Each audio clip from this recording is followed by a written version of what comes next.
warahmatullahi wabarakatuh. Waalaikumsalam warahmatullahi wabarakatuh. Bismillahirrahmanirrahim. Puji syukur kita panjatkan kehadirat Allah SWT. Alhamdulillah, pada hari ini kita akan melaksanakan kegiatan diseminasi budaya positif yang akan disampaikan nanti oleh Ibu Lina Agustina, CGP Angkatan 11.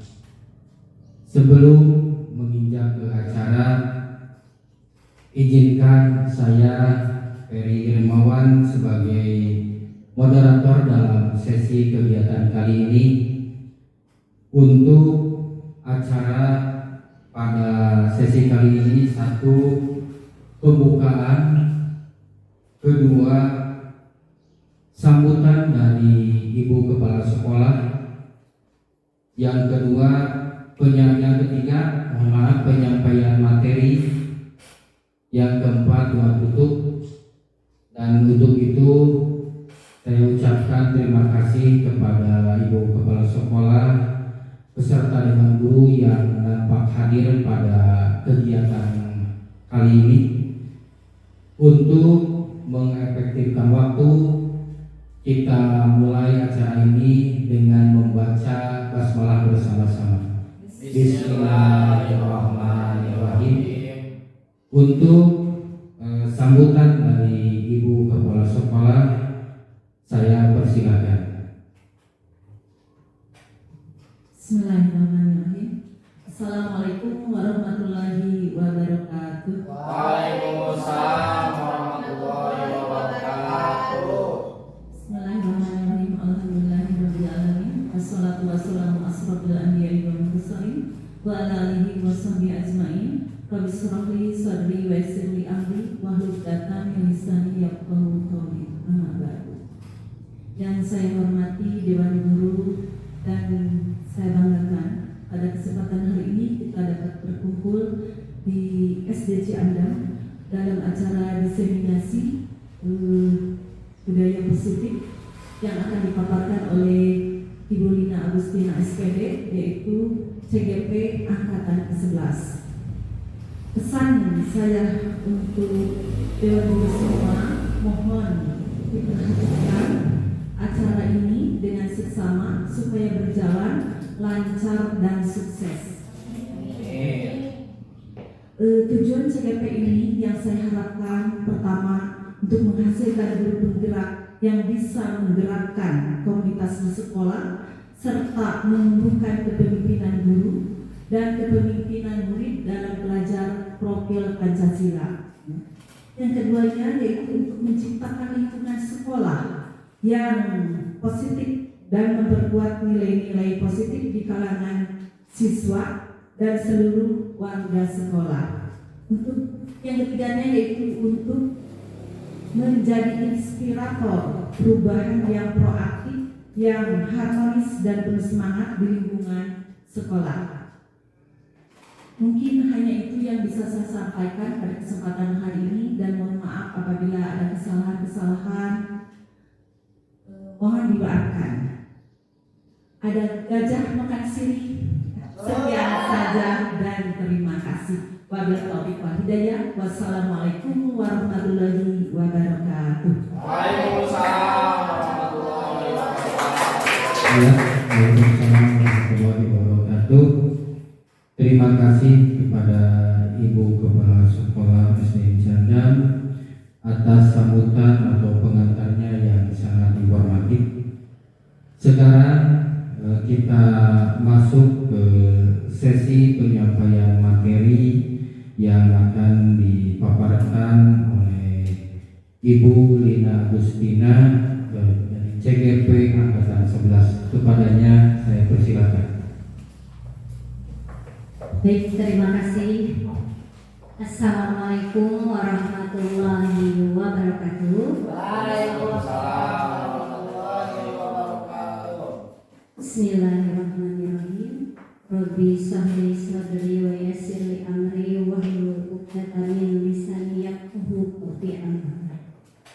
Yang terhormat Ibu Kepala Sekolah SDN Ciandang, Ibu Hajah An Nur Hasanah SPD MPD, yang saya hormati guru-guru SDN Ciandang, dan tak lupa saya ucapkan terima kasih kepada Bapak Ibu guru semuanya yang telah memberikan waktu untuk saya mempresentasikan tentang diseminasi budaya positif. Dan tak lupa ya Bapak Ibu, pertama-tama marilah kita panjatkan puji syukur kehadiran Allah Subhanahu wa Ta'ala atas rahmat dan hidayahnya kita semua bisa berkumpul di ruang kelas 5 ini dalam keadaan sehat walafiat. Amin ya Allah ya Rabbal alamin. Untuk mengefektifkan waktu, kita ice breaking sejenak ya Bapak Ibu, karena mungkin tadi kita lelah sudah mengajar anak didik kita. Yuk boleh berdiri berhadapan ya. Pak Agung boleh jadi contoh dulu sebentar. Pak Agung bilang siapa? Boleh berhadapan dengan Bu Ani ya. UKS sama Bapak Peri.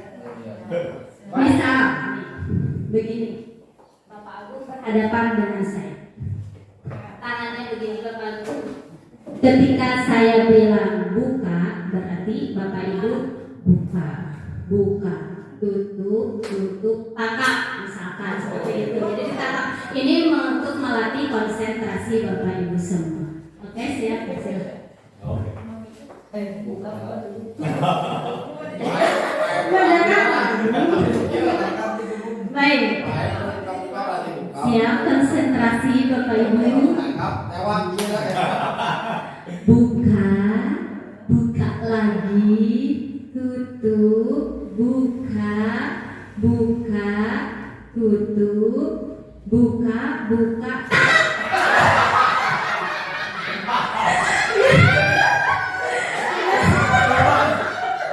Ya, terima kasih banyak Bapak Ibu. Kita akan ini menjadi lebih konsentrasi. Nah, di sini ada pertanyaan pemantik. Apakah Bapak Ibu setuju bila yang pertama pemberian hukuman dapat mendisiplinkan siswa? Setuju atau tidak? Tidak. Tidak. Oke. Yang kedua, pemberian hadiah meningkatkan prestasi siswa? Tidak. Tidak. Yang ketiga, guru harus mampu memberikan solusi untuk setiap siswa yang bersikap. Setuju? Setuju. Kemudian yang terakhir, yang keempat, guru berperan sebagai teman bagi siswa. Setuju. Setuju. Ya baik, mudah-mudahan dengan Bapak Ibu di sini menjawab setuju, tidak, nanti akan terjawab ketika saya mempresentasikan tentang ini semua. Baik, di sini apa itu budaya positif? Budaya positif menurut Bapak Ibu seperti apa? Apakah hal yang buruk atau yang baik? Yang baik. Yang baik tentunya. Ya, di sini budaya positif merupakan perwujudan dari nilai-nilai atau keyakinan universal yang diterapkan di sekolah. Misal, nilai-nilai universal itu seperti apa sih Bapak Ibu guru? Banyak, contohnya Dan disiplin. tentang disiplin. Selain disiplin apa lagi? Patuh, taat, ya. Kemudian tertib, ya seperti itu. Baik ya kita. Nah, di sini ada konsep-konsep inti untuk menciptakan budaya positif. Nanti di sini akan saya jelaskan tentang disiplin positif, motivasi perilaku manusia, kemudian keyakinan kelas atau sekolah, kemudian kebutuhan dasar manusia, posisi kontrol seorang guru, dan yang terakhir segitiga restitusi. Dari yang 6 ini, yang menurut Bapak Ibu yang sudah Bapak Ibu ketahui atau yang ingin Bapak ketahui tentang hal yang mana Bapak Ibu? Penerapan segitiga restitusi. Penerapan 8 segitiga restitusi. Baik, nanti akan saya jelaskan ya. Nah, untuk sekarang cobalah buka. Kita akan berbicara tentang cobalah buka, Bapak Ibu. Jadi di sini Anda dan teman Anda akan melakukan kegiatan cobalah buka. Anda adalah A. Tugas Anda adalah mengepal salah satu tangan Anda. Kemudian coba Anda bayangkan bahwa Anda menyimpan sesuatu yang berharga di kepala Anda. Misal, ibu-ibu biasanya punya berlian, nah dikepal nih sebaik mungkin, nah begitu ya. Kemudian Anda perlu menjaga benda tersebut sekuat tenaga Anda karena begitu pentingnya untuk kehidupan Anda. Tugas B atau rekan yang ada di sebelah mencoba dengan segala cara untuk membuka kepalan tangan Anda dengan cara misalkan menghardik, membujuk, kemudian merayu atau mengasih dengan uang ataupun apa itu, kemudian juga dengan cara menggelitik. Paham Bapak Ibu? Oke, siap untuk dipraktekkan. Boleh. Nah, Bapak Ferry yang mengepal yang A dan B berarti tugasnya udah paham satu sama lainnya ya. Yang B berarti mengganggu atau menjerayu, membujuk. Ya, biar supaya Biar bisa terbuka begitu. Silakan untuk mengepal hal yang berharga bagi diri ibu. Apa? Silakan. Bapak ya, mungkin bersama Bapak Haji Asep. Ya. Nah, silakan sampai kemana itu terayu sampai bisa terbuka. Bagaimana caranya silakan. Mau itu dikritik, mau itu dibujuk, nih HP-nya uang dan asal buka. Silakan. Bisa terbuka. Bagaimana silakan. Dikasih uang ya, kamu kepakai seribu goreng.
Guru. Selain guru, apakah murid bisa mengontrol diri sendiri?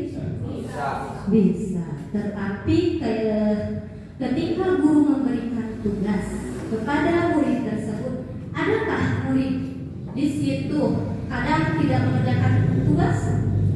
ada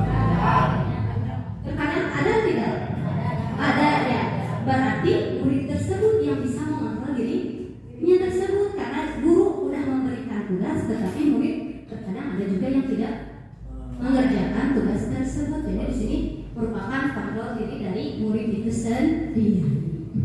Kemudian bahwa semua penguatan positif, efektif dan bermanfaat, betul apa tidak? Bahwa semua penguatan positif, efektif dan bermanfaat. Betul. Seperti pemberian hadiah, seperti itu, betul tidak? Tidak. Tidak. Ya, jadi tidak positif. Misalkan kita sebagai guru ingin memberikan hadiah, niatnya positif nih. Tetapi terkadang murid tersebut karena dengan adanya hadiah, jadi tidak mandiri. Terkadang, saya mengerjakan ini karena pengen hadiah, karena misalkan guru itu selalu memberikan hadiah dengan cara memberikan misalkan permen atau apapun itu. Jadi murid tidak akan mandiri seperti itu. Kemudian bahwa kritik dan membuat orang merasa bersalah dapat menguatkan karakter. Jadi kritik menguatkan karakter apa tidak? Tidak, karena Justru orang menjas terkadang itu masuk ke ranah yang memang tidak boleh, atau kita sekarang disebut menjas anak itu. Kalau sekarang itu bullyingnya, khawatirnya ke arah bullyingnya, karena itu lebih menekankan atau bentuknya nanti seperti hukuman. Ketika itu jatuhnya kepada hukuman. Jadi kalau menurut saya itu bukan dikritik, tapi akan lebih diberikan saran dan masukan atau pendekatan yang lebih gitu dari sosok guru tersebut. Jadi bukan harus dikritik sebenarnya seorang siswa itu, tapi kita melakukan pendekatan persuasif atau bisa juga dikatakan dengan metode alur pembelajaran yang diterapkan mungkin nanti ke depannya metode pembelajaran berdiferensiasi dan KSP tersebut. Jadi seorang guru itu harus bisa mempunyai kompeten dalam menguasai emosinya gitu. Jadi bukan hanya kontrol terhadap siswa atau peserta didik, tapi gurunya pun harus juga menguasai emosinya. Iya, betul sekali. Terima kasih tepuk tangan dulu. Jadi kritikan mungkin nanti juga murid akan down juga, betul Bapak Ibu guru? Iya, begitu ya. Kemudian juga bahwa orang dewasa memiliki hak untuk memaksa, betul, tidak seperti kita guru bisa nggak memaksa? Tidak bisa. Lanjut. Kenapa yang dipaksakan itu sakit? Ya, yang dipaksakan sakit seperti Pak Agung pengen seseorang tidak bisa begitu saja ya. Ya baik, bagaimana seorang bisa berubah diri paradigma stimulus respon kepada pendekatan teori kontrol. Di sini saya akan bacakan dan Ibu Bapak Guru boleh diamati ya. Stimulus respon di sini ada realitas kebutuhan kita sama. Teori kontrol, realitas kebutuhan kita berbeda. Semua orang melihat hal yang sama. Kemudian di teori kontrol, setiap orang memiliki gambaran berbeda. Betul tidak Bapak? Ibu Guru? Ya. Kemudian kita mencoba mengubah orang agar berpandangan sama dengan kita. Tetapi di sini untuk teori kontrolnya, semua perilaku memiliki tujuan. Misalkan dalam hal buruk ataupun hal baik pasti memiliki sebuah tujuan, betul nggak? Betul. Betul. Orang lain bisa mengontrol saya. Untuk teori kontrolnya, hanya Anda yang bisa mengontrol diri Anda sendiri. Saya bisa mengontrol orang lain. Anda tidak bisa mengontrol orang lain. Pemaksaan Anda pada saat bujukan gagal.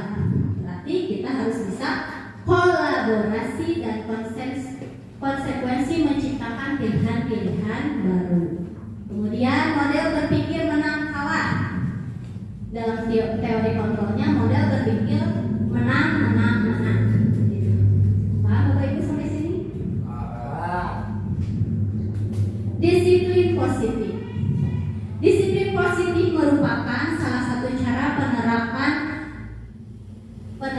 disiplin yang bertujuan untuk menumbuhkan kesadaran serta memberdayakan anak untuk melakukan sesuatu tanpa sogokan, ancaman maupun hukuman. Seperti tadi yang Bapak coba lakukan seperti itu ya Bapak Ibu guru. Lanjut Pak Agung.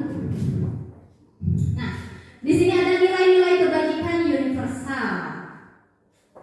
Di sini adanya profil pelajar Pancasila dengan dimensi ya. Yang pertama, kebinekaan global, bergotong royong, kreatif, bernalar kritis, mandiri, beriman, bertakwa kepada Tuhan Yang Maha Esa dan berakhlak mulia. Contohnya dalam berakhlak mulia seperti apa? Banyak orang mulia mah.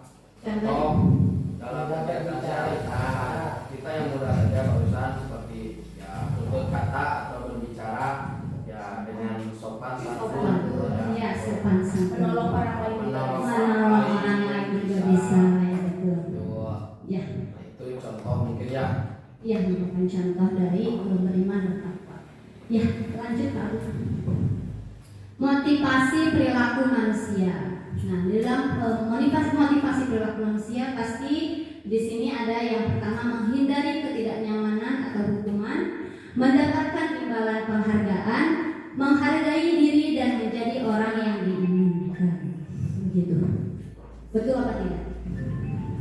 Bapak Ibu di sini misalkan untuk menghindari kenyamanan atau hukuman, biasanya termotivasi oleh hal apa? Menghindari ketidaknyamanan Ya. atau hukuman. Kalau untuk menghindari ketidaknyamanan kita jelas ya, kita harus lawan mulai dari diri kita sendiri intinya gitu, dari pribadi. Kalau untuk mendapatkan imbalan atau penghargaan, justru kita sebaiknya jangan mengharap, tapi justru kita yang harus bisa memberi gitu suatu penghargaan tersebut. Tapi agar kita mencapai hal tersebut juga perlu adanya peningkatan kapasitas ataupun kompeten dari diri kita sendiri. Jadi pada intinya perilaku manusia itu intinya bukan dari orang lain, tapi dari diri pribadi atau dari diri sendiri. Ya, betul sekali. Lanjut Pak Agung. Nah, di sini ada hukuman, konsekuensi, dan restitusi. Di sini karena banyak sekali saya akan membacakan salah satunya ya. Di sini ada hukuman, sesuatu yang menyakitkan harus terjadi. Kalau konsekuensi, sesuatu harus terjadi. Restitusi merupakan pilihan. Hukuman, tidak nyaman untuk murid atau anak untuk jangka waktu panjang. Kemudian juga konsekuensi, tidak nyaman untuk murid, anak untuk jangka waktu pendek. Dalam restitusi di sini menguatkan untuk murid atau anak dalam jangka waktu panjang. Silakan Bapak Ibu pahami terlebih dahulu antara hukuman, konsekuensi, dan restitusi. Silakan untuk dipahami dulu karena ini terlalu banyak. Silakan untuk dibaca dan dipahami.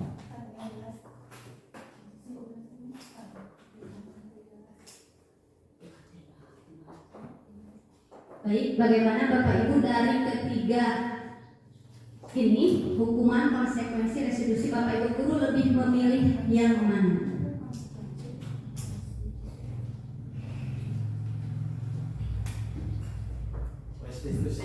Restitusi. Kenapa restitusi Bapak? Karena kita harus bisa mengambil tiga aspek tersebut untuk penyelesaian sebuah masalah. Jadi kalau hanya berupa hukuman saja itu tidak ada hasil yang atau tidak selesai. Hanya berupa hukuman saja tapi tidak sampai penyelesaian masalahnya ataupun tidak sampai tuntas lah. Jadi hanya bentuknya hukuman saja. Setelah itu kita tidak mendapatkan hasil akhir sesuai dengan keinginan. Contoh, kita memberikan hukuman kepada siswa hanya misalkan dengan berlari, setelah itu anak mungkin tidak akan gerak, cukup saja setelah lari jadi paling dihukum lagi, lari lagi, hanya seperti itu. Tapi justru kita harus memberikan konsep bagaimana agar anak tersebut tidak melakukan lagi, akan tetapi anak tersebut juga tidak merasakan bahwa itu dalam bentuk hukuman. Ya, betul sekali Bapak. Yang paling baik itu adalah restitusi. Silakan. Nah, di sini saya sudah merangkum. Berdasarkan bagian di atas, berikut adalah penjelasan tentang hukuman, konsekuensi, dan restitusi. Hukuman tidak terencana, bersifat satu arah, bisa berupa hukuman fisik, psikis, atau kata-kata kasar. Misal, ada anak terlambat datang ke sekolah. Pas datang Assalamualaikum Bu, langsung, kenapa kamu terlambat? Sudah, jangan ikut pelajaran, ikut, tunggu aja di rumah. Nah seperti itu. Jadi hukuman itu seperti itu ya Bapak Ibu Guru. Jadi anak mungkin setelah kita hukum akan merasa bagaimana? Setelah dong juga kadang anak nanti bisa kepada kita akan ada rasa dendam, betul tidak? Betul. Konsekuensi bersifat terencana sudah disepakati. Bentuk-bentuk konsekuensi dibuat oleh pihak guru atau sekolah. Misalkan saya sudah membuat keyakinan kelas, ya. Tapi ada murid yang tidak misalkan piket. Nah, saya berikan konsekuensi. Kamu tidak piket berarti kamu harus membayar 5.000. Misalkan seperti itu konsekuensinya. Jadi murid harus memberikan uang kepada ibu guru untuk masukkan ke dalam kelas 5.000. Seperti itu konsekuensinya. Untuk restitusi di sini adalah proses menciptakan kondisi bagi murid untuk memperbaiki kesalahan mereka, sehingga mereka bisa kembali pada kelompok mereka dengan karakter yang lebih kuat. Nah, seperti itu. Nah, di sini ada pilihan ya. Pertanyaan pemantik, konsekuensi apakah hukuman? Mencatat 100 kali di dalam buku kalimat saya tidak akan terlambat lagi karena terlambat sekolah. Ini merupakan konsekuensi apa hukuman? Lari mengelilingi lapangan basket 2 kali karena terlambat hadir di sekolah. Hukuman apa konsekuensi? Hukuman. Membersihkan coretan yang dibuatnya di meja tulis. Konsekuensi hukuman. Konsekuensi bisa itu kalau memang sudah disepakati, tapi ya kalau misalkan sudah dibuatkan kesepakatan kelasnya, kalau memang tidak berarti itu bentuk hukuman juga. Kecuali kalau memang sudah dibuatkan kesepakatan kelas atau keyakinan kelas yang memang disepakati oleh siswa dan dibuatkan dalam kesepakatan kelas. Ya, jadi kalau memang sudah sepakati misalnya. Berarti konsekuensi. Tapi kalau memang belum dibuatkan kesepakatan kelas itu jatuhnya kepada hukuman. Betul sekali Bapak. Kemudian murid diminta untuk push up 15 kali karena tidak menggunakan masker ke sekolah. Hukuman. Berdiri di depan kelas sambil mengangkat kaki 1 karena tidak bisa menjawab pertanyaan. Hukuman. Membersihkan WC karena merusak pensil teman. Hukuman konsekuensi. Konsekuensi karena di sini ada merusak pensil teman. Ya. Lari keliling lapangan karena terlambat 10 menit saat pelajaran PJOK misalkan. Konsekuensi. Baik. Sudah paham ya Bapak Ibu berarti ya sampai sini. Dihukum oleh penghargaan, pengaruh jangka pendek dan jangka panjang. Kemudian juga penghargaan tidak efektif, betul? Betul ya. Penghargaan merusak hubungan. Kemudian juga penghargaan mengurangi ketepatan. Penghargaan juga mengurangi kualitas. Misal ada seorang guru di sekolah kita misalkan selalu memberikan penghargaan. Nah, murid itu kepada guru lain akan berdampak seperti apa? Membandingkan, ada perbandingan bentuknya ya. Jadi murid itu ada ibu ini mah baik, nggak seperti ibu ini mah galak, tegas, malas misalnya seperti itu. Jadi ini dihukum penghargaan tidak baik ya. Kemudian penghargaan mematikan kreativitas. Kemudian juga penghargaan menghukum. Kemudian yang terakhir motivasi dari dalam diri seperti itu. Lanjut lagi. Nah, di sini ada mengapa keyakinan kelas bukan peraturan kelas. Bapak Ibu kenapa?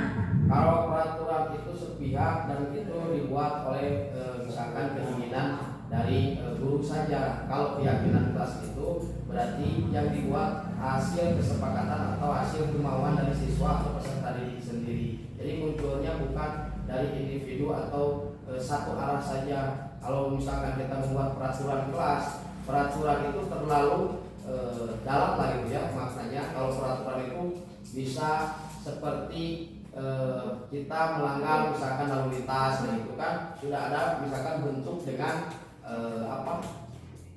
konsekuensi atau yang harus diambilnya gitu. Walaupun memang di kelas juga harus ada konsekuensi seharusnya, tapi kita tidak boleh memberikan peraturan yang memang terlalu kepada siswa.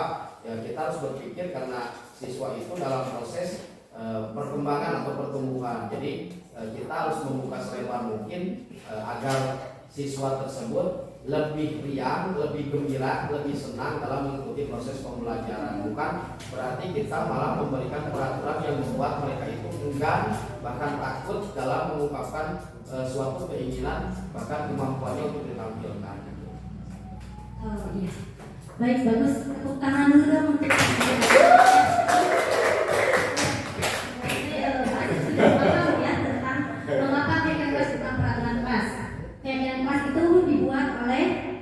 guru dan murid. Misalkan kalau peraturan dibuat oleh hanya satu orang atau satu pihak. Nah, di sini ada sebuah contoh ya. Mengapa kita memiliki peraturan tentang penggunaan helm pada saat mengendarai kendaraan roda 2 motor? Ini merupakan apa? Peraturan karena dibuat oleh sepihak. Misalkan dibuatnya oleh siapa? Pihak kepolisian. Kita sebagai warga mentaati tidak? Tidak apa? Harus. Karena itu sudah merupakan peraturan yang sudah dibuat oleh pihak kepolisian. Kemudian ada juga di sini, mengapa kita memiliki peraturan tentang penggunaan masker dan mencuci tangan setiap saat? Peraturan? Apa keyakinan? Keyakinan kalau itu. Kenapa keyakinan? Karena kalau misalnya, saya kalau nggak pakai masker takut ketularan penyakit corona. Oh iya, ya betul sekali. Kamu tangan.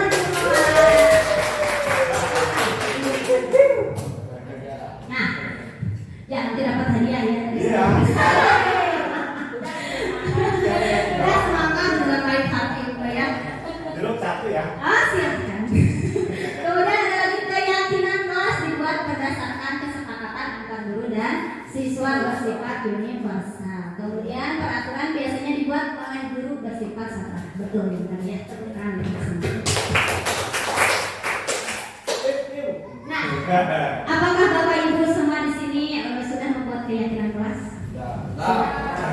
Kalau keyakinan kelas itu dibuat di awal tahun atau sudah berjalan? Di awal tahun. Apakah keyakinan Bapak Ibu di sini sudah sesuai dengan ini? Misalkan yang pertama, mempersilakan warga sekolah atau siswa untuk mencurahkan ide tentang peraturan yang disepakati. Sudah seperti itu? Mencatat semua masukan. Ganti kalimat negatif menjadi positif. Misal apa? Mengganti kalimat negatif menjadi positif. Misal, jangan buang sampah sembarangan. Kalimat positifnya diganti. Buanglah sampah. Ya, bagus, buanglah sampah pada tempatnya, bukan pada mantan agung. Ya, baik. Ya, begitu ya. Kemudian tinjau kembali curangan pendapat yang terkumpul dan disusun menjadi keyakinan kelas. Jadi kita harus meninjau ulang apa saja ide-ide yang telah dibuat oleh peserta didik kita, harus ditinjau ulang ya. Kemudian tinjau ulang keyakinan kelas yang sudah tersusun, jangan terlalu banyak ya Bapak Ibu, sampai 3 atau 7 keyakinan saja. Kemudian meninjau dan menyetujui dengan menandatangani. Setelah ditinjau, setelah dibuat kalimat positif, murid di sini karena untuk kesepakatan kelas harus bisa menandatangani karena sudah merupakan keyakinan kelas masing-masing misalkan atau keyakinan kelas tersebut. Kemudian keyakinan kelas ditempel di dinding kelas, jadi harus ditempel, jangan hanya kita membuat keyakinan tapi tidak diberikan tempelan ke dinding. Jadi harus ada tempel di depan, jangan sampai murid tidak melihatnya, jadi misalkan ditempelnya di atas jendela. Jadi Ada bukti fisika. itu harus ada bukti fisik. Betul sekali. Ya, selanjutnya kita lihat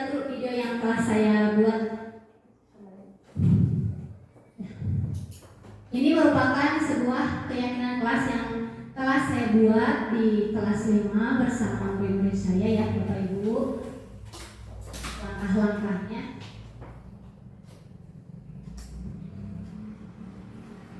Tetapi sebelum berhal yang seperti ini, di situ saya menjelaskan terlebih dahulu apa itu tentang keyakinan kelas, apa yang harus dilakukan seperti itu. Jadi di sini siswa menuliskan ide-ide atau keinginan yang mereka inginkan di dalam kelas pengen seperti apa.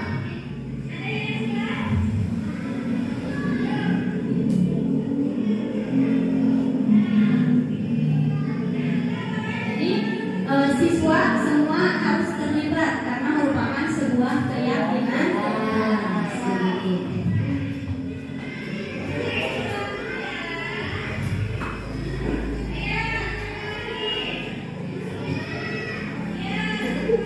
Nah, setelah mereka tuliskan ide-idenya, kemudian ditempel agar terlihat apa saja sih yang mereka inginkan, apa saja sih ide-ide yang mereka harapkan di kelas 5 ini.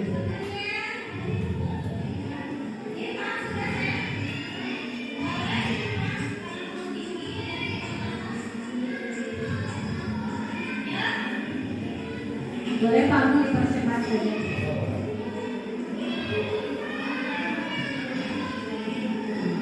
Sudah terkumpul di sini ide mereka, kemudian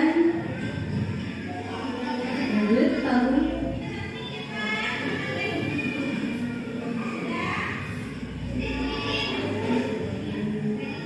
Boleh dipercepat ya. Nah setelah itu karena videonya sangat panjang ya Bapak Ibu, mereka di sini setelah menulis memberikan ide-idenya, nanti di situ ada pengubahan kata yang negatif menjadi positif dan menandatangani keyakinan kelas tersebut. Begitu ya Bapak Ibu untuk cara membuat sebuah keyakinan kelas. Baik, di sini ada 5 posisi kontrol guru. Ada sebagai penghukum, pembuat merasa bersalah, teman, pemantau, manajer. Baik, Pak Bu boleh diperlihatkan contoh videonya untuk video penghukum.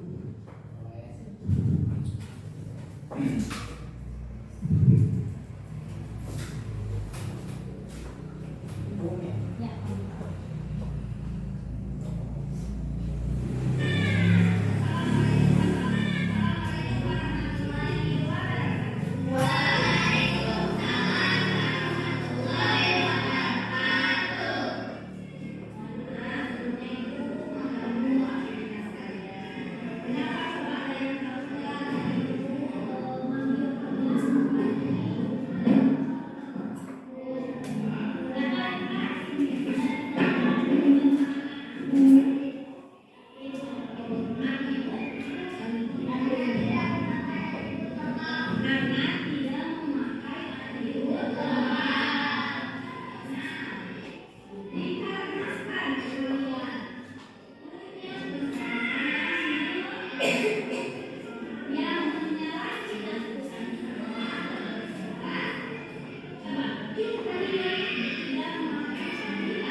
Mempunyai keyakinan keras tapi melanggar aturan tersebut sehingga ada sebuah penghukuman di sini Bapak Ibu ya. Nah, jadi diberikan sanksi.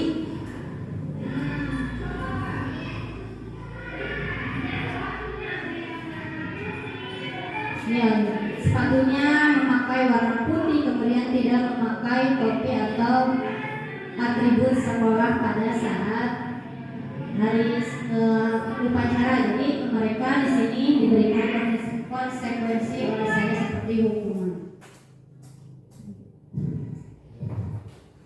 Lanjut.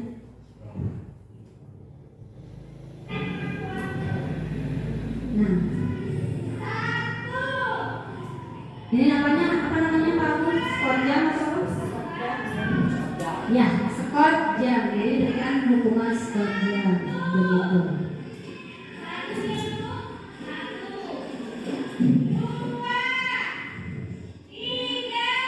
Nah, hukuman bersifatnya menunjuk-nunjuk dengan kata kasar juga ya Bapak Ibu gurunya. Dengan ada yang suara keras begitu ya.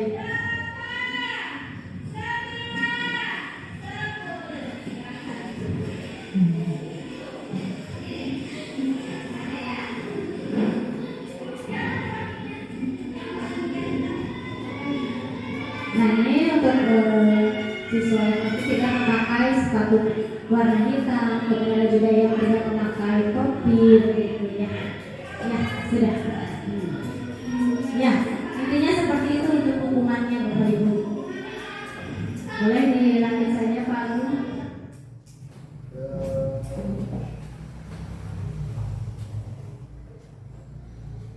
Ada lagi Pak Agung video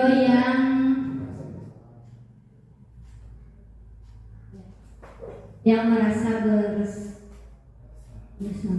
bukan yang merasa yang pemantau ya pemantau.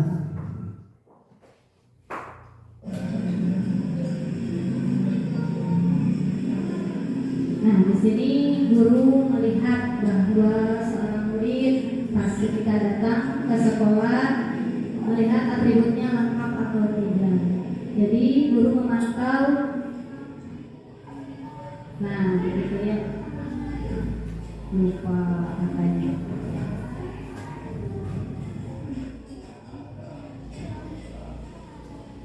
Jadi terlihat di sini murid tidak memakai topi, kemudian tidak memakai rok putih-putih pada hari Senin begitu. Lanjut.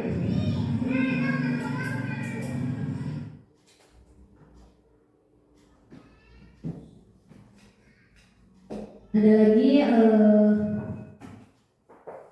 video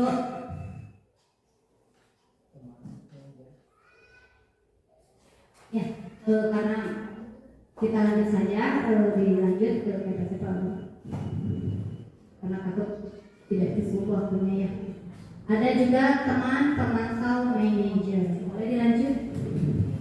Berikut tadi ya videonya, kemudian sebelumnya. Nah, penghukum di sini menghardik, menunjuk-nunjuk, berkaca dan berkaca pinggang kemudian membentak. Jadi untuk penghukuman pasti ada bentakan. Dampaknya anak menjadi pendendam. Jadi kalau kita menghukum itu kurang tepat ya Bapak Ibu guru. Sebetulnya jadi anak akan menjadi pendendam. Kemudian juga tidak menyukai guru atau hafal tertentu. Kemudian juga ada pembuat merasa bersalah. Suara lembut namun menyalahkan siswa. Guru menyatakan kesalahan pada siswa dan guru menderita. Misal, contoh, ada anak yang misalnya melanggar aturan misalkan. Jadi di sini misal Anita, kenapa sih kamu terus-menerus melakukan hal yang seperti itu? Nanti ibu yang akan ditegur sama ibu KS. Nah, di sini murid bagaimana? Merasa bersalah dengan merasa kesalahannya yang telah dilakukan. Nah, dampaknya jadi membuat siswa merasa bersalah, kemudian rendah diri dan menarik diri begitu. Kemudian ada lagi teman, ya, guru bersikap ramah, cenderung bersenda gurau untuk menghangatkan suasana. Kemudian dampaknya murid bergantung pada satu orang. Jadi kalau misalkan guru sebagai posisi teman, jadi muridnya bagaimana? Akan merasa ya seperti teman begitu, ya. Jadi membuat siswa tidak mandiri juga ketika nggak ibu bagi udah aja gitu. Jadi murid tidak akan mandiri. Oke, siap. Pemantau, nada bicara dan ekspresi datar. Identitas berhasil, kemudian pemantau tetap memantau saat siswa diberi sanksi. Dampaknya menghitung hadiah atau hukuman yang diberi tanpa melihat nilai kebajikan. Kemudian tidak sepenuhnya mandiri.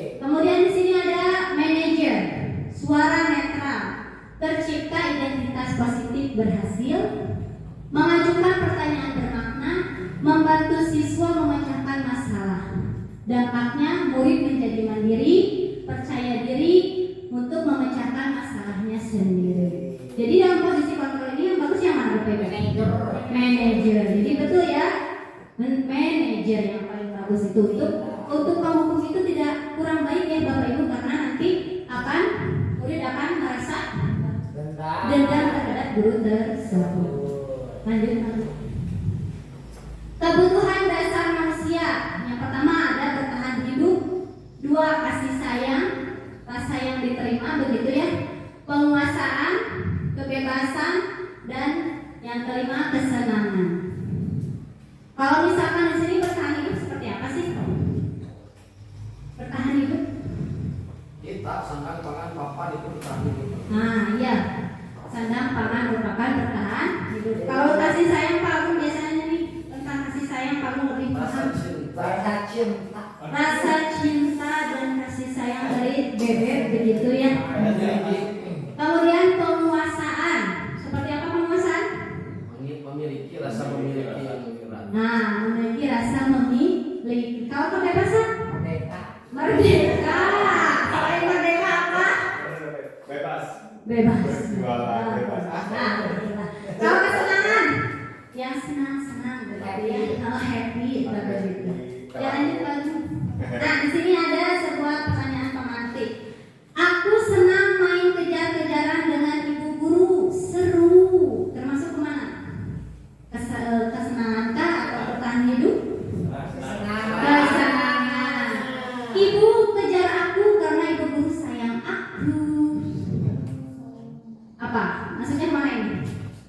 Kejar aku. Ibu kejar aku karena ibu guru sayang aku. Kesayangan atau apa? Tadi fisiologi. Psikologi atau apa? Itu Kasih sayang. Ya betul. Lanjut. Belum. Aku hebat kan bisa bikin ibu guru kejar aku. penguasaan. Aku bosan belajar mewarnai terus di dalam kelas. Kebebasan. Lanjut. Dunia berkualitas. Bapak Ibu, dunia berkualitas mengacu pada visi global di mana semua aspek kehidupan seperti pendidikan, lingkungan, kesejahteraan sosial, ekonomi, serta kehidupan sosial dan budaya mencapai standar tertinggi. Ini mencakup akses universal terhadap pendidikan bermutu, lingkungan yang lestari, kesejahteraan sosial yang adil. Kemudian tujuannya adalah menciptakan dunia di mana setiap individu dapat hidup sejahtera, sehat dan berkontribusi secara positif sambil memastikan kelestarian sumber daya untuk generasi yang mendatang. Dunia berkualitas. Siapakah orang yang paling penting dalam hidup Bapak Asep? Boleh. Yang paling penting. Yang paling penting dalam hidup saya mungkin yang pertama kedua orang tua tentunya, dan kedua itu keluarga atau istri tercinta. Yang ketiga yaitu termasuk di lingkungan pekerjaan, ya, termasuk sekarang memang sedang mengemban tugas di dunia pendidikan, yaitu yang dianggap menurut saya mungkin paling penting. Jadi kalau pertanyaannya siapa yang paling penting, satu orang tua bagi saya, yang kedua mungkin keluarga saya pribadi yaitu istri dan anak-anak, yang ketiga mungkin sekolah atau keluarga baru atau keluarga di dunia pendidikan.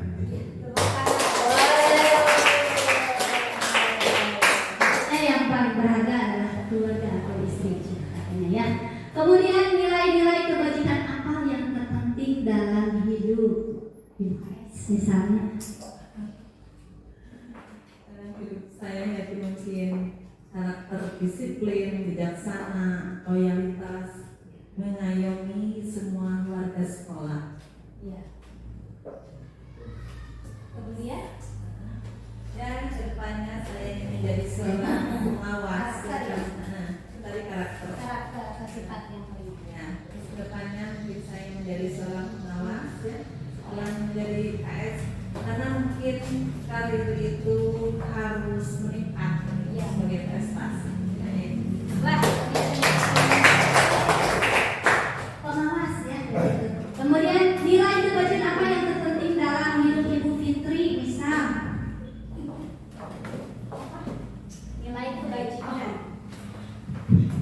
Bismillahirrahmanirrahim. Dalam kebajikan yang paling penting dalam hidup saya adalah kejujuran. Kenapa kejujuran? Karena kejujuran itu adalah sebuah perkataan yang sesuai dengan tindakan, ya.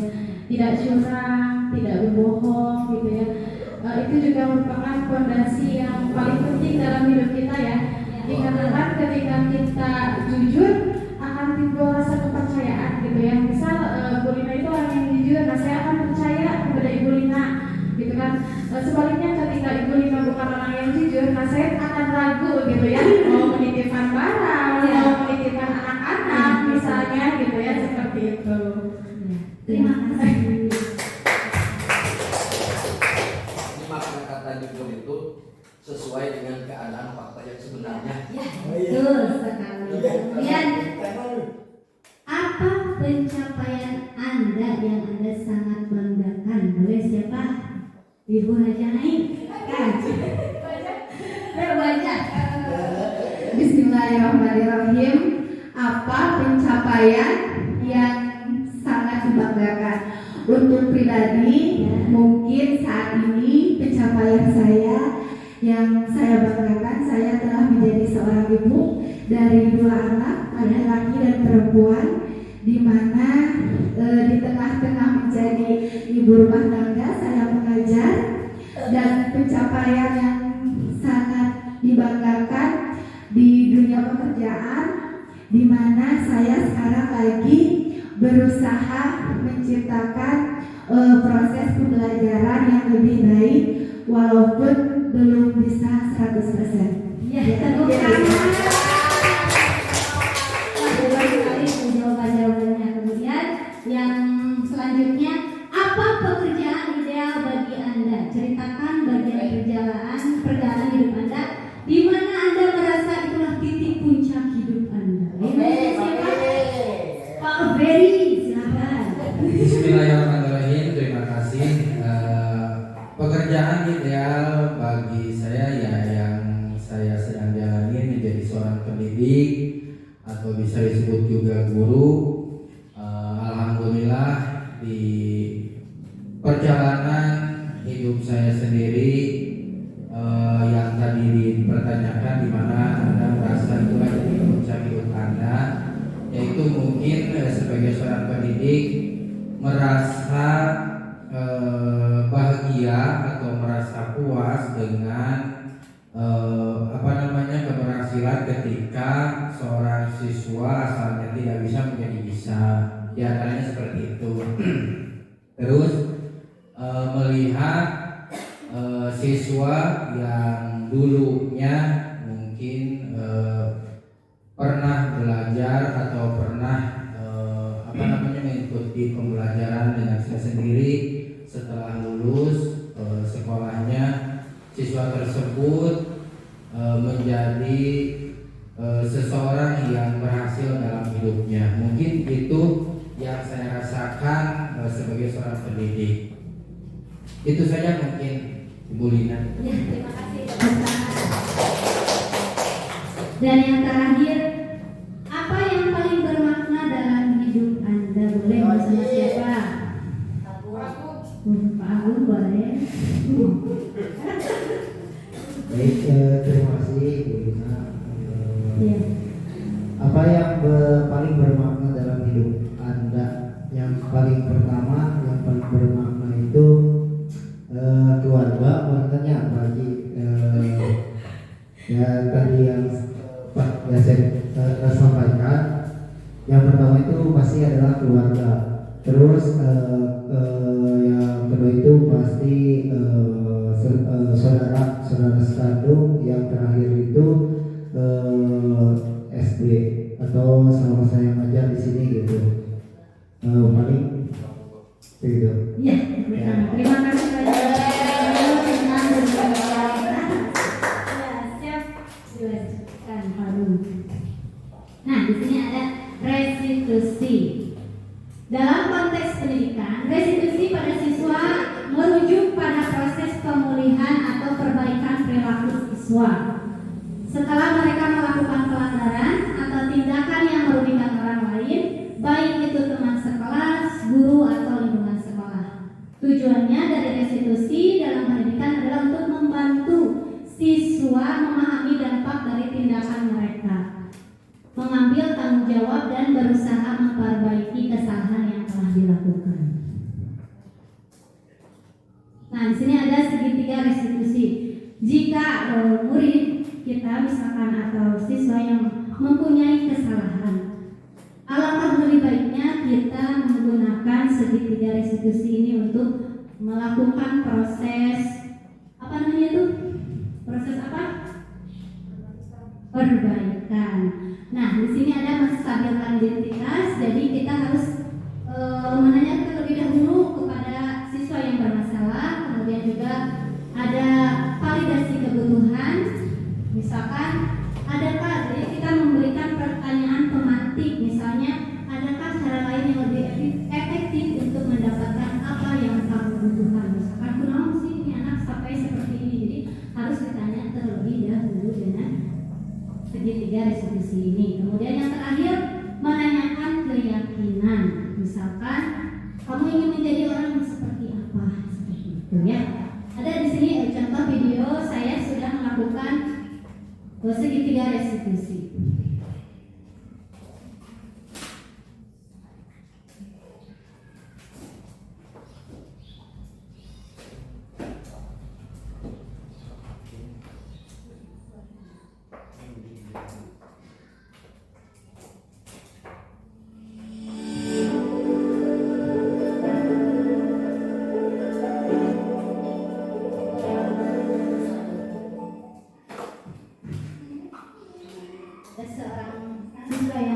Sedang bermasalah. Nah, di sini siswa tersebut menjambak kerudung temannya Yuli dan Salma.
Bapak Ibu, di situ saya membuat sebuah restitusi ketika memang murid ada permasalahan di dalam kelas ataupun di lingkungan sekolah.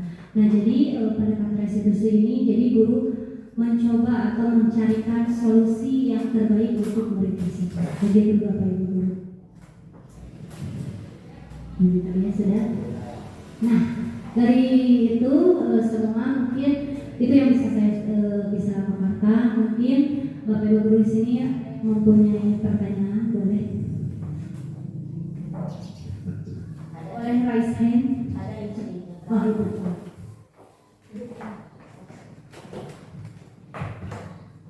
Assalamualaikum warahmatullahi wabarakatuh. Waalaikumsalam warahmatullahi wabarakatuh.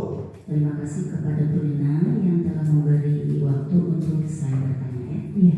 Ibu menanyakan tadi kan ada ini pembuatan keyakinan kelas di awal tahun. Sedangkan Ibu mau nanya bagaimana cara membuat keyakinan kelas di kelas 1. Sedangkan kelas 1 kan belum bisa menulis dengan baik, apalagi membaca. Itulah pertanyaannya dari Ibu.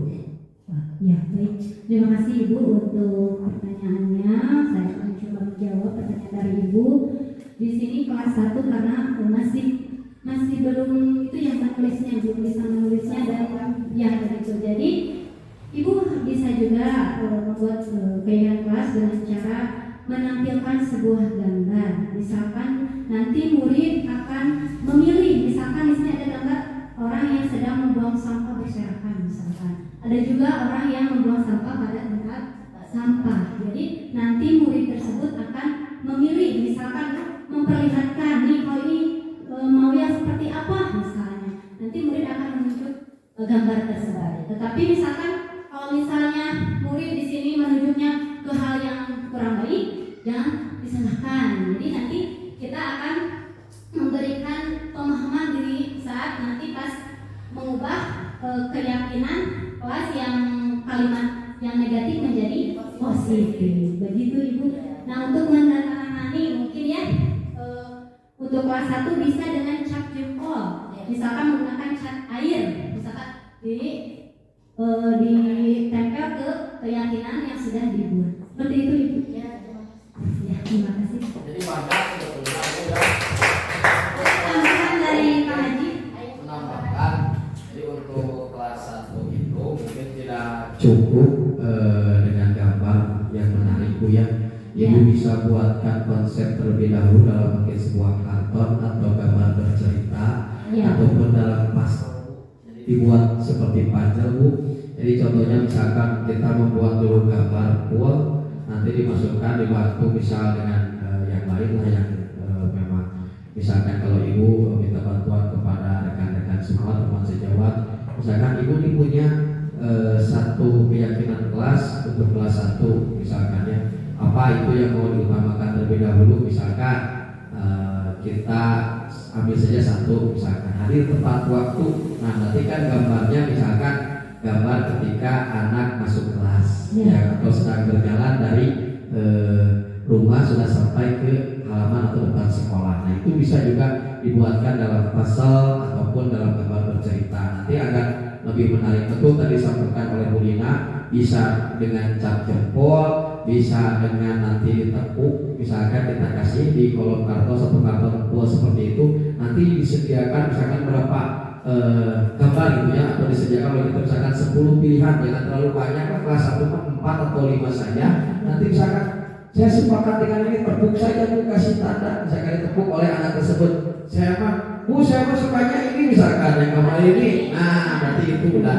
Jadi nanti kita buat kesepakatan kelas, apalagi kelas bawah itu tidak harus sampai ya berbelas-belas atau berpuluh-puluh lah, cukup dengan 2 atau 3, yang penting itu bisa berjalan. Intinya untuk keyakinan kelas itu tidak memberatkan, sesuai dengan minat atau kemampuan kepada peserta tersebut. Kalau memang anaknya ini makan, ya makan nggak apa-apa gitu, karena memang mungkin dia inginnya sambil belajar itu makan mungkin ya. Kalau kita itu yang penting bisa memisahkan antara waktu di mana belajar dan ketika anak itu bisa fokus. Jangan juga kita melarang ketika anak membawa makan, terus yang misalkan anak itu Pak saya lapar mau makan dulu, kita tidak boleh melarang kita, makanya juga kita harus bisa. Makanya saya sediakan atau memberikan kepada asumsi bahwa wadah atau mau makanan atau minuman pun di sana di posisinya seperti itu. Tapi anak tidak boleh meninggalkan atau keluar pada jam pembelajaran. Tapi tetap anak itu di dalam ruangan, akan tetapi bisa prosesnya kita sambil belajar. Karena pada proses makanan yang dibawa oleh anak itu pun akan beragam. Secara sistematis kita akan bisa masukkan juga dalam proses pembelajaran. Mulai misalkan membawa sosisnya itu dipotong menjadi berapa, itu hal yang tidak akan terasa Bu. Tidak usah kita bertulis-tulis angka 1, 2, 3, tidak usah sebetulnya. Apa yang mereka bawa kita jadikan metode pembelajaran. Nah jadi seperti itu. Jadi sebenarnya kita harus mulai berubah ke arahnya di era globalisasi 4.1 ini atau 4.2 ini. Jadi mengenai proses pembelajaran itu seperti itu. Jadi tidak harus memberikan penekanan kepada siswa. Jadi siswa diharapkan lebih kreatif, memunculkan ide-ide atau gagasan dari dirinya sendiri. Kita hanya sebagai pengarah atau mengarahkan saja. Di sana mungkin guru akan kembali kepada arahnya atau konsep awal dari yang disampaikan oleh Ki Hajar Dewantara, bahwa guru itu sebagai amon atau penuntun dalam proses pembelajaran. Itu saja mungkin tambahan dari saya. Terima kasih Bapak, saya untuk tambahannya. Tepuk tangan dulu untuk pemahaman dari Bapak.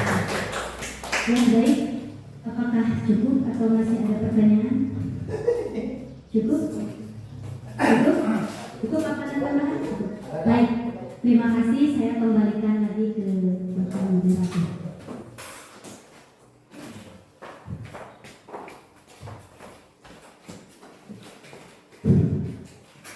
Terima kasih kepada Ibu Lina Agustina. Tepuk tangan sekali lagi buat Ibu Agustina. Sebelum acara ini selesai, sekali lagi saya ucapkan terima kasih kepada Ibu Kepala Sekolah serta Dewan Guru yang telah ikut serta berpartisipasi atau interaksi di dalam sesi kegiatan Ibu Lina di CGV Angkatan 11 ini. Untuk mengakhiri acara ini, mari kita membaca hamdalah bersama-sama. Wallahul muwaffiq ila aqwamit thoriq. Assalamualaikum warahmatullahi wabarakatuh. Waalaikumsalam warahmatullahi wabarakatuh.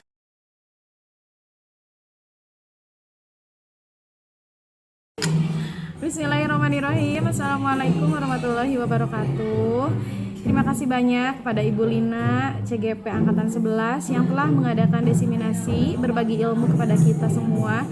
Dengan adanya desiminasi ini, kita jadi bertambah ilmu, bertambah wawasan, apalagi tentang posisi kontrol guru, di mana saya pernah berpikir bahwa posisi kontrol guru itu sebagai teman. Nah ternyata itu masih ada dampak negatifnya dan juga kurang tepat. Yang paling ideal untuk posisi kontrol guru sebagai manajer. Nah artinya guru itu tidak menghukum, tidak menyalahkan, juga tidak membenarkan. Nah, guru itu harus bisa membantu menemukan masalah, menemukan solusi ya, dan juga mencari solusinya. Terima kasih banyak kepada Ibu Lina CGP Angkatan 11. Sukses selalu.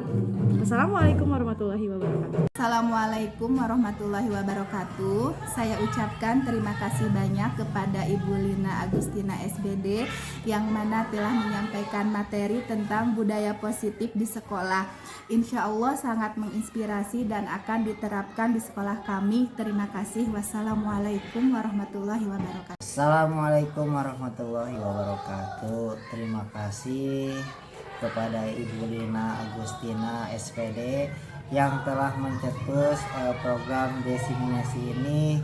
Program ini sangat bermanfaat bagi saya karena saya menjadi tahu bagaimana cara pembuatan keyakinan kelas, yaitu dengan cara melibatkan seluruh siswa kelas tersebut, dan saya juga sebagai guru mapel bisa membuat keyakinan kelas. Terima kasih saya ucapkan kepada Ibu Lina SPD.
kita bikin sebuah keyakinan kelas.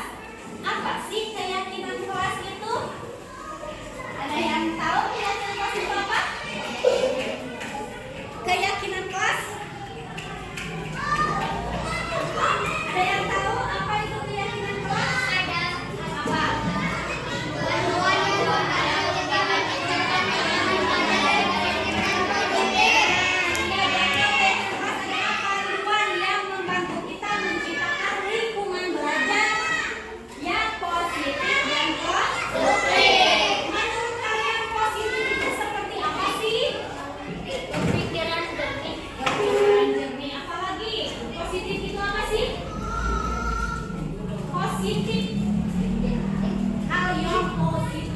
Positif dalam lingkungan kelas apa tuh? Hal yang baik, pintar. Jadi kita akan membuat keyakinan kelas yang baik. Kelas berapa? 5. Karena selama kita berada di kelas 5, membuat keyakinan kelas kita. Oke?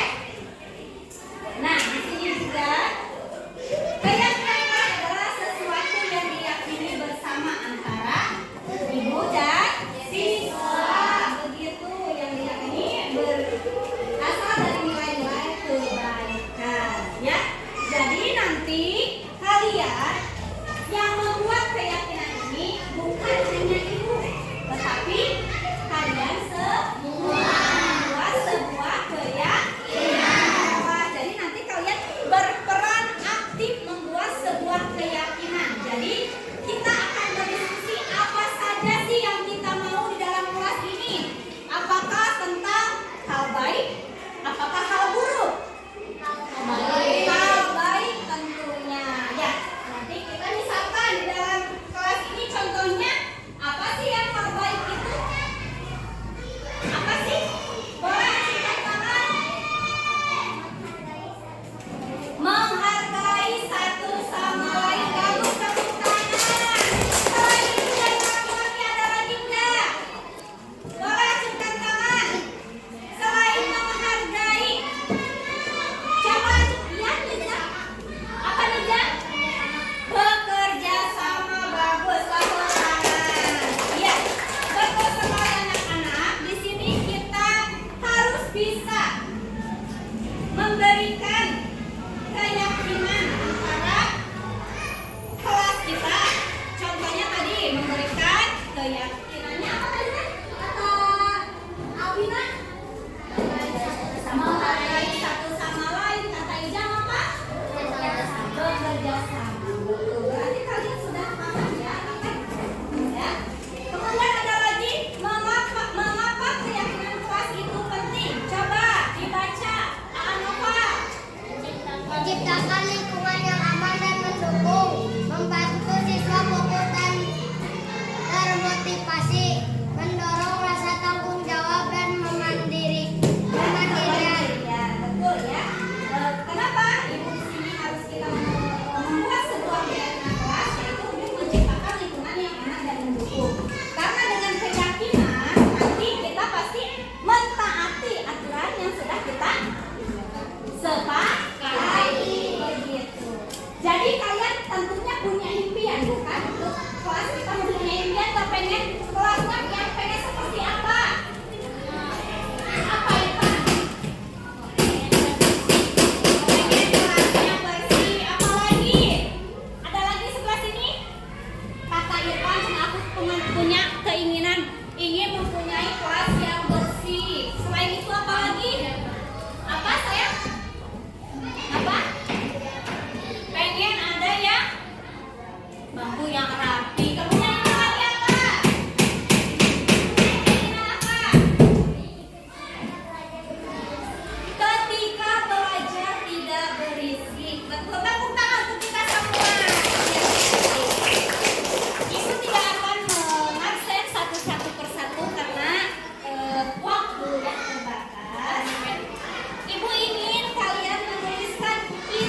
Ya, terima kasih kalian sudah mengeluarkan ide-idenya tentang keyakinan untuk kelas IPA. Nah, adakah yang mau membacakan ide yang diberikan oleh temannya tentang keinginan kelas yang kelas 5 ini? Siapa yang dari perempuan boleh acungkan tangan? Boleh? Akila, silakan. Ya, untung aja udah berani ke depan. Coba Akila, di sini ada dari temannya, boleh dibacakan. Ketika belajar tidak berisik. Kemudian ketika piket gak boleh kabur. Jadi keyakinan kelasnya apa tuh? Ketika belajar tidak berisik, berarti jangan berisik. Jangan berisik. Atau apa coba? Menjaga apa? Ketertiban kelas. Boleh Akila dituliskan di sini menjaga ketertiban kelas ya. Nah, di sini banyak ya yang memberikan keinginannya ketika belajar tidak berisik. Ada 1, 2, 3, 4, 5 ya, cukup banyak. Jadi di sini Akila tolong dituliskan yang barusan itu apa? Menjaga ketertiban kelas. Boleh ya, dari laki-laki boleh untuk membacakan hasil keinginan teman-teman untuk kelas ini. Boleh. Oke, tepuk tangan kita.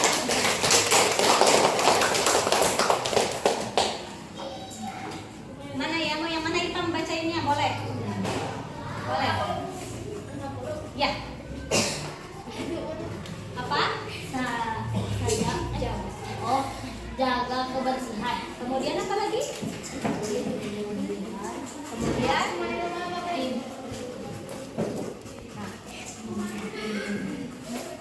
apalagi yang mana yang ayo baca? Tidak boleh keluar kelas. Tidak boleh keluar kelas. Kemudian yang baru satu yang mana? Jaga kebersihan. Berarti keyakinan kita yang pertama jaga kebersihan itu merupakan keyakinan kelas. Yang kedua tidak boleh keluar kelas, itu masih masuk ke dalam yang tadi Akila. Tadi apa Akila? Nah, menjaga ketertiban kelas. Boleh Irfan yang ini kita bacakan kembali? Ya. Tidak boleh melanggar peraturan kelas. Harus menjaga kebersihan.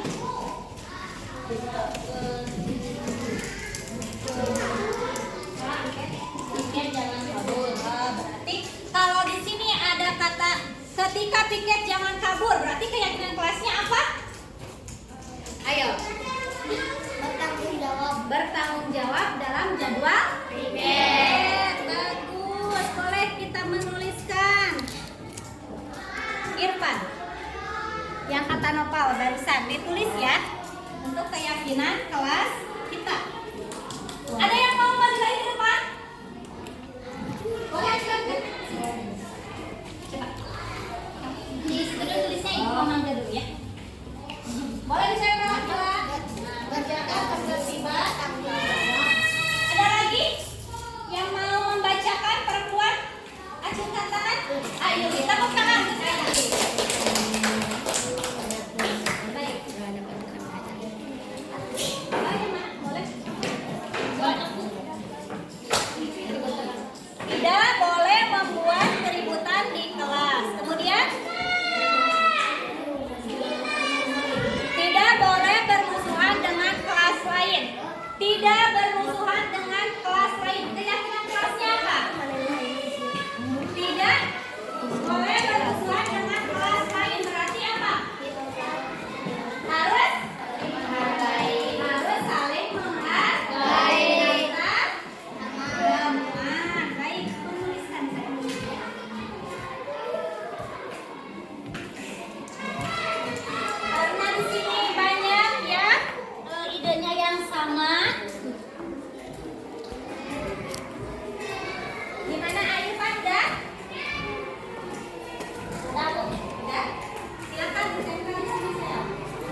tepat waktu.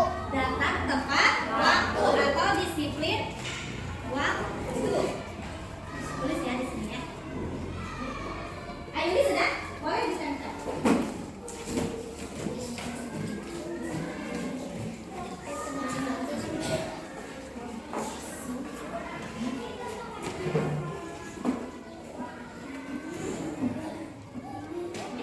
Silakan, Alvin.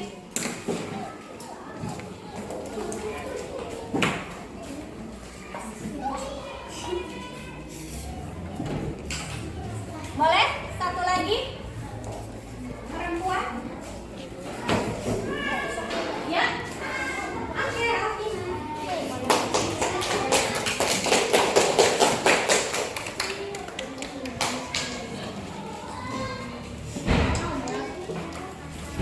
Gimana? Tidak boleh berbicara kasar. Berarti keyakinan kelasnya apa? Tidak boleh berbicara kasar. Disiplin berbicara. Ada lagi yang lain? Ada lagi yang lain? Ada lagi? Selain disiplin berbicara katanya. Apa lagi? Sopan dalam berbicara. Apa? Sopan. Sopan dalam berbicara. Oh, siap. Terima kasih, tepuk tangan.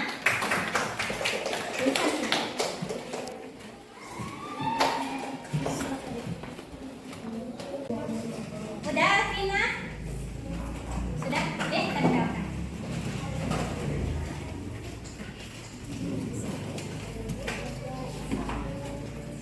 Baik. Ya. Balik sayang. Nah, gitu harusnya. Gak apa-apa. Coba aja di sini. Iya. Ini kita sudah buat keyakinan kelas bersama. Yang pertama di sini ada menjaga ketertiban kelas, ya. Itu keyakinan bersama kita, yaitu menjaga ketertiban kelas. Kemudian bertanggung jawab terhadap piket. Ada lagi harus menghargai antar teman. Kemudian sopan dalam berbicara. Kemudian datang tepat waktu, ya. Jadi itu disiplin waktu datang kalian ke sekolah. Datang ke sekolah harus jam berapa? Jam 7. Masuknya jam berapa? Kalau kita misalkan terlambat, berarti itu cirinya apa? Disiplin apa tidak? Tidak. Jadi kita harus datang tepat waktu. Kemudian kalau di sini juga ada nih, ada 6 keyakinan kelas yang sudah kita sepakati, betul? Ya, karena ini keyakinan kelas kita, berarti kita harus tanda tangan dulu. Dimulai dari sini. Silakan. Silakan di sini. Ya. Ya, dilanjut.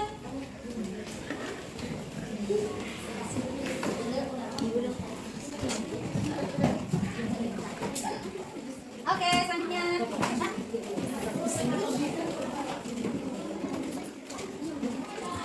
Boleh?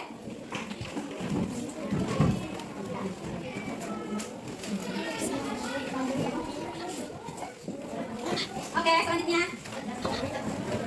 Boleh? Yang sebelah sana laki-laki ada nih. Jawabannya ada 2. Boleh? Di depan.